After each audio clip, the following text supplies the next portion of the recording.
News. All right, thanks, Simone.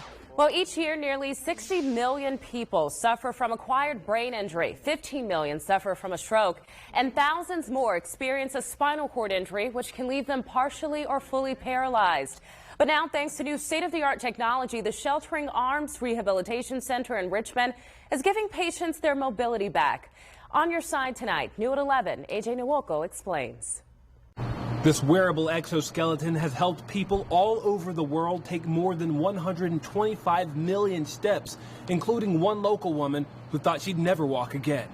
Every day I just want to get up and walk, and I feel that I can do it right now. Maria Pollard doesn't let anything keep her down, not even partial paralysis from a surgery to remove cancer from her spine. One of the screws went into my spinal cord and shut the fluid off. For months, she's been wheelchair-bound, relying on assistance to do the things she loves. I miss out on my driving, shopping. It's frustrating because I'm not used to this. Fortunately, she'll never have to be, thanks to the Sheltering Arms Institute. Are you ready? And this piece of cutting-edge technology. Holding for stand. Like motorized magic. And standing up. She's able to rise once more and take her own steps. Maybe that right first step. This wearable exoskeleton called Exo is giving Maria her independence back. And I love being in it. Thanks to support from the community, the Sheltering Arms Institute is the first inpatient rehabilitation hospital in the state to have this new technology. The robot actually allows us to grade the amount of assistance we give somebody. So for someone that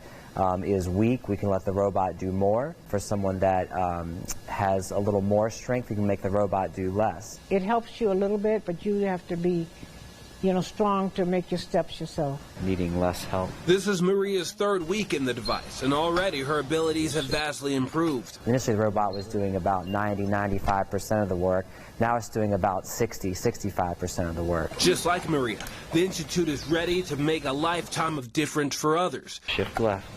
Using this technology, one small step at a time. And I'm really working hard and looking forward to walking out of that door with my walker.